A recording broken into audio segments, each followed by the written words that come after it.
De l'amour à la vie, le mystère de la grâce. Avant le Christ, la mort dans le péché, il vous a rendu à la vie, vous qui étiez morts par vos fautes et par vos péchés. Ephésiens 2, verset 1. Imas ontas necros, vous qui étiez morts. Le texte de méditation d'aujourd'hui met en contraste la situation du croyant avant sa rencontre avec le Christ et la nouvelle vie qu'il reçoit en Christ. Cette nouvelle vie s'obtient en participant à la résurrection du Christ et à l'Esprit Saint qu'il a envoyé. On dit souvent pour ressusciter, il faut d'abord mourir. Le texte d'aujourd'hui nous explique que nous étions déjà morts avant même de participer à la résurrection du Christ. Autrement dit, il ne nous reste qu'à participer à la résurrection du Christ, rien de plus. Comme c'est une idée un peu difficile, reformulons. Nous n'avons pas à nous efforcer de mourir, mais simplement recevoir par la foi le don de la vie de résurrection que Dieu offre. Mais alors, que peut faire un mort? Il n'a même pas la vie nécessaire pour recevoir un don. En effet, notre salut n'est que l'œuvre de la grâce qui réveille les morts.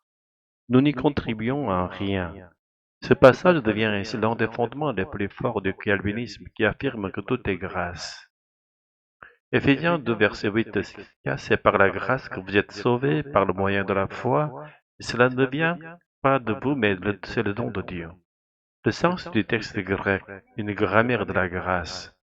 La traduction coréenne emploie dès le verset 1 le verbe salishatoda, il vous a rendu à la vie, pour mettre en avant la grâce de Dieu. Pourtant, dans le texte grec, ce verbe n'apparaît qu'au verset 5. La plupart des traductions occidentales disent donc vous étiez morts à cause de vos fautes et de vos péchés.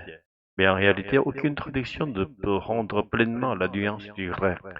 Le mot humas, vous au verset 1, est à l'accusatif non nominatif. La traduction littérale serait donc vous les morts par vos fautes et vos péchés. Et c'est seulement au verset 5 que vient le verbe. Dieu vous a rendu à la vie. Ainsi, le texte grec ne fait pas qu'énoncer le fait que nous étions morts. Il annonce déjà dès le début l'intervention de la grâce qui atteindra ces morts. Autrement dit, la phrase contient l'espérance de la résurrection avant même que le verbe le déclare. La miséricorde de Dieu est notre participation à la résurrection. La raison de notre mot spirituel est expliquée à partir du verset 2. Nous suivions le cours de ce monde sous l'influence de l'esprit qui agit dans les fils de la désobéissance, c'est-à-dire le prince de la puissance de l'air, un ange des cieux. Et si nous sommes tombés sous son pouvoir, c'est parce que, comme Adam, nous avons vécu selon les convoitises de notre chair. Pourtant, Dieu a eu compassion de nous, nous qui étions devenus enfants de colère, autrement dit enfants de Satan, et comme il a ressuscité le Christ d'entre les morts, il nous a ressuscités avec lui.